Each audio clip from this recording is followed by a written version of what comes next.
बंधु मैंने खूब शीघ्र आसूची नूतन वर्ष 2025 जार अपेक्षा आमे माने समस्ते करिछे। एही नूतन वर्ष रे आम जीवन रे केउ नूतन परिवर्तन हेबो तार अपेक्षा मध्य आम मानक समस्तक मन रे रहिछि।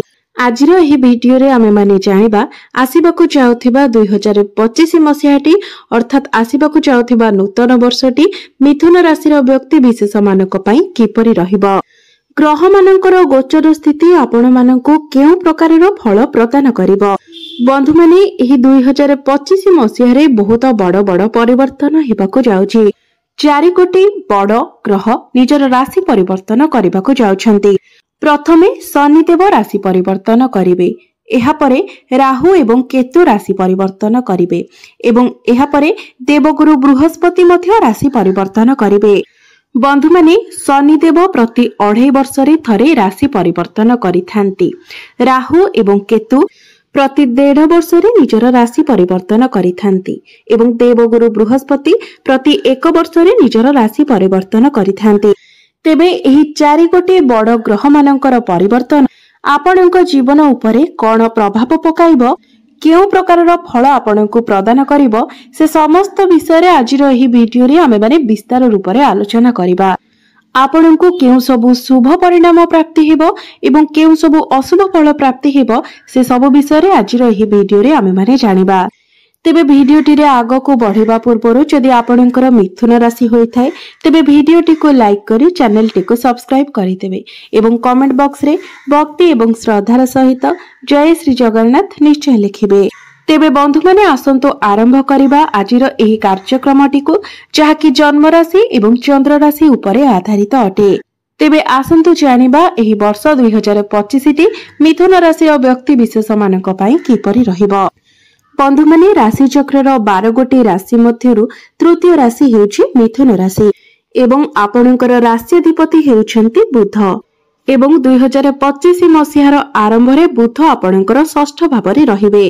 आपणकर द्वितीय भाव रे मंगल विराजमान रहिबे, चतुर्थ भाव रे केतु विराजमान रहिबे, सप्तम भाव रे सूर्य विराजमान रहिबे, आपणकर नवम भाव रे शनि एवं शुक्र विराजमान रहिबे, दशम भाव रे राहु विराजमान रहिबे एवं आपणकर द्वादश भाव रे देवगुरु बृहस्पति विराजमान रहिबे।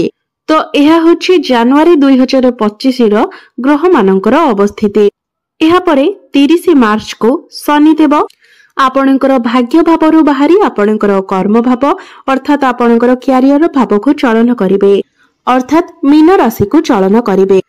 15 मई को देवगुरु बृहस्पति आपणकर द्वादश भाव को छाड़ी आपणकर लग्न भाव को चलन करिवे, मिथुन राशि को चलन करिवे।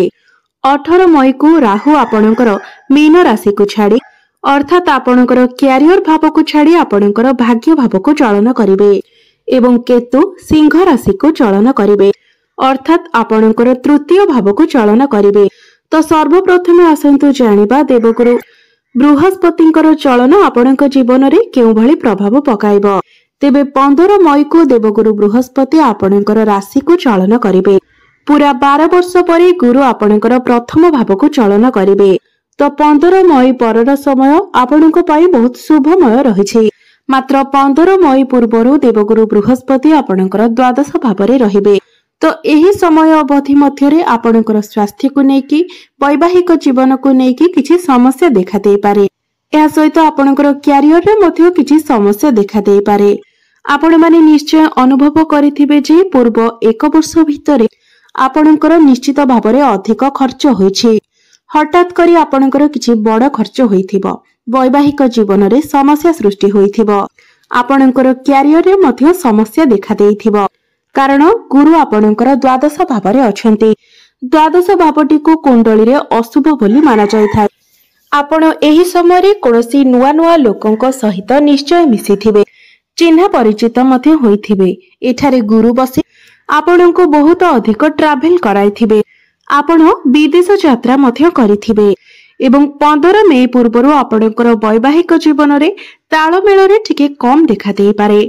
वैवाहिक जीवन रे टिके समस्या देखा देई पारे, क्यारियर रे मध्य टिके समस्या देखा देई पारे। तो ए सब प्रति आपण टिके ध्यान देबे। आपणकर हठात करी कोनोसी बड़ खर्च होई पारे, खर्च रे वृद्धि देखा देई पारे। तो एभली परिस्थिति 15 मे पर्यंत रहिबो।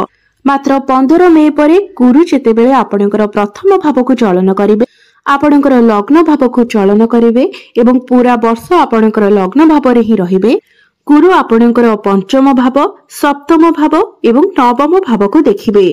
बंधु माने पूरा 12 वर्ष परे आपणक पई एई भली शुभ समय आसीछि जे गुरुदेव आपणकर राशि को आसीछंती, जहाँकि आपणक पई अत्यंत शुभ अटे।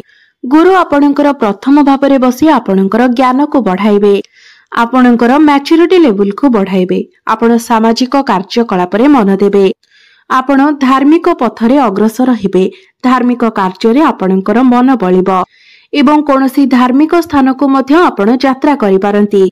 समाज रे आपणकर मान सम्मान बढ़िबो, आपणकर पद प्रतिष्ठा बढ़िबो, आपण आध्यात्मिकता आडको गति करिवे। तो गुरु आपणकर प्रथम भाव रे बसी आपणकर पंचम भाव को देखिबे। तो आपण माने जदि संतान पई प्लानिंग करूछंती तो एही समयटी आपणक पई बहुत शुभमय रहिबो। जो माने संतानर कामना करूथिले सेमानंकु संतान सुख प्राप्ति हेबो। फैमिली प्लानिंग बाई 15 मई परर समय आपणक पई बहुत शुभमय रहुछि।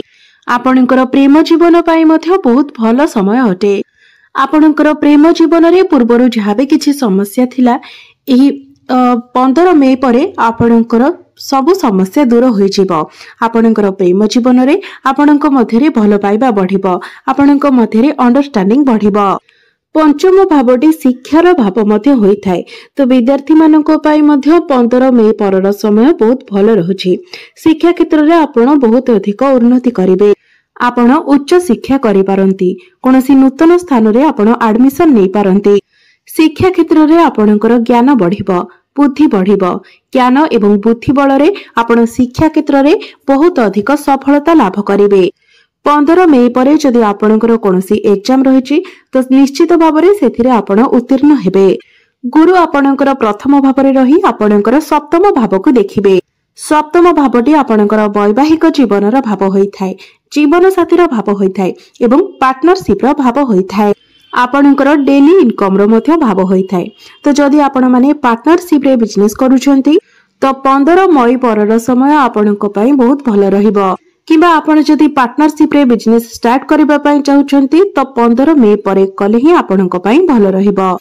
15 मई परे आपणकर डेली इनकम वृद्धि पाइबो, आपणकर फाइनेंशियल ग्रोथ हेबो, आपण टंका सेविंग करि पारिबे, आपणकर बैंक बैलेंस मध्य बढ़िबो। किबा आपण कोनोसी नूतन व्यापार वाणिज्य मध्य आरंभ करि पारंती। बिजनेस रे आपणकर ग्राहक बढ़िबे। आपणकर वैवाहिक जीवन मध्य 15 मई परे बहुत शुभ रहिबाको जाउछि। आपणक मध्य रे भल पाइबा बढ़िबो, अंडरस्टैंडिंग भल रहिबो एवं जो मिथुन राशि व्यक्ति विशेष मानकर विवाह होई नाही, विवाह बयस होई जाइथिले मध्य विवाह स्थिर होई पारु नाही, तो एही वर्षटिरे सेमानंकु भल प्रस्ताव मिलिबार जोग सृष्टि हेउछि। आपणकर मन मुताबक स्थान रे विवाह मध्य स्थिर होई जिवो। गुरु आपणकर प्रथम भाव रे रही आपणकर नवम भाव को देखुछंती, तो आपणकर भाग्य रे मध्य वृद्धि आसीबो। भाग्य बल रे आपण बहुत बड़ बड़ इन्वेस्टमेंट करी सेथिरे लाभ पाई पारिबे। कोनोसी बड़ कार्यर आरंभ मध्य करि पारिबे, कोनोसी जानवाहन किबा प्रॉपर्टी मध्य किनि पारिबे। एबे आसंतु जानिबा शनिकर चलन आपणक उपरे केभली प्रभाव पकाइबो। बंधु माने शनिदेव आपणकर नवम भावरु बाहरी आपणकर दशम भाव को चलन करिवे।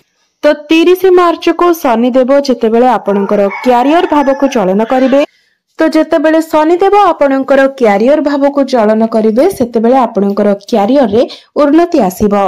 आपण आपणकर क्यारियर क्षेत्र रे बहुत अधिक उन्नति करिवे, मात्र आपणको टिके अधिक परिश्रम करबाको पड़िबो।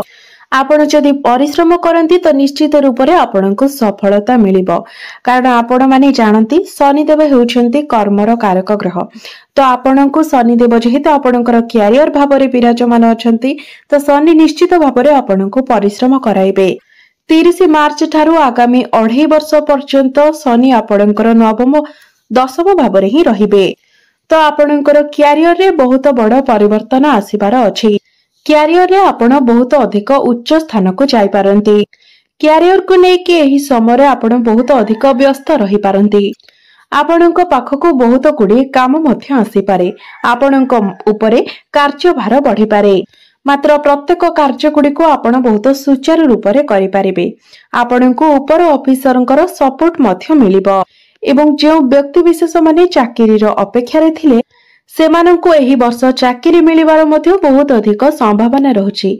तो आपण माने चाकरी पाई निजर चेष्टा जारी रखिबा उचित।